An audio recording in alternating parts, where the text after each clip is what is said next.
देश में लोकसभा चुनाव का रण खत्म हो गया। एनडीए ने अपने सहयोगी दलों की मदद से सरकार भी बना ली।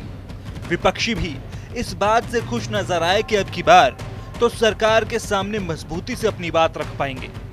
मगर इस बीच एक बार फिर से विवादों की बोतल से निकले ईवीएम के जिन ने नई सियासी लड़ाई को शुरू कर दिया है।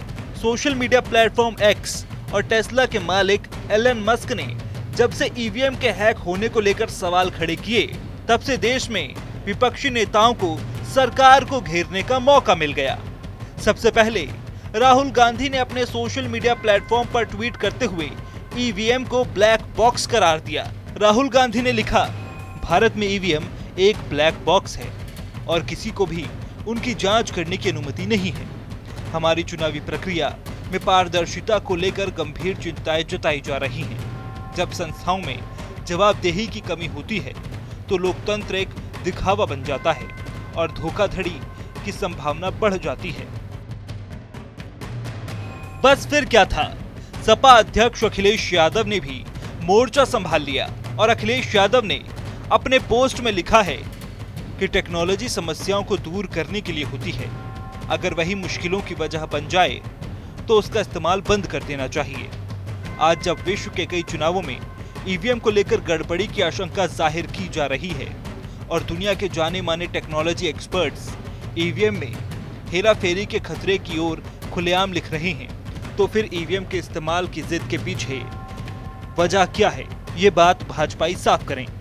आगामी सभी चुनाव बैलेट पेपर से कराने की अपनी मांग को हम फिर दोहराते हैं। हालांकि जब चुनावी नतीजों के बाद आरोप लग रहे हैं तो सत्ता पक्ष भी कैसे चुप रहता।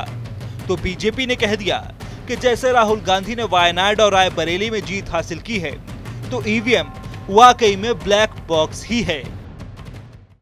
अगर आप राहुल गांधी जी की जीत जो उन्होंने दर्ज की है वायनाड और रायबरेली में देखेंगे तो वाकई में रहस्यमय है, ब्लैक बॉक्स। लेकिन सच तो ये है कि ईवीएम के साथ खिलवाड़ नहीं किया जा सकता। अब आप ईवीएम मशीन्स को अगर देखेंगे तो उसमें एक प्रोग्रामेबल चिप होता है और वो स्टैंड अलोन डिवाइस है, वो किसी और डिवाइस से भी कनेक्टेड नहीं है। और ये 10 साल का बच्चा भी, बल्कि 8 साल का बच्चा भी आज के तौर पर जानता है कि ना तो वाईफाई है, ना तो इंटरनेट है, ना तो ब्लूटूथ उससे कनेक्टेड है, तो कैसे छेड़छाड़ हो सकती है। दरअसल विपक्षी नेताओं को सरकार को घेरने का मौका इसलिए भी मिल गया क्योंकि शिवसेना शिंदे गुट के सांसद रविंद्र वायकर के रिश्तेदार मंगेश पंडलकर पर आरोप लग गया है कि वे 4 जून को मुंबई के काउंटिंग सेंटर में एक मोबाइल फोन लेकर गए और ईवीएम को अनलॉक किया, जिससे एनडीए उम्मीदवार 48 वोटों से जीत गए। लेकिन मुंबई में ईवीएम हैकिंग के आरोपों को चुनाव आयोग ने खारिज कर दिया है। लोकसभा चुनाव से पहले ही विपक्ष ने ईवीएम को लेकर सवाल उठाए थे। तब देश की सबसे बड़ी अदालत में सभी पक्षों के वकील और दलील के बीच चली लंबी सुनवाई के बाद सुप्रीम कोर्ट ने भी ईवीएम को क्लीन चिट दे दी थी। तो इस सब के बीच अब सवाल यही खड़ा होता है कि चुनावी नतीजों के इतने वक्त बाद विपक्ष को फिर से ईवीएम की याद क्यों आने लगी है।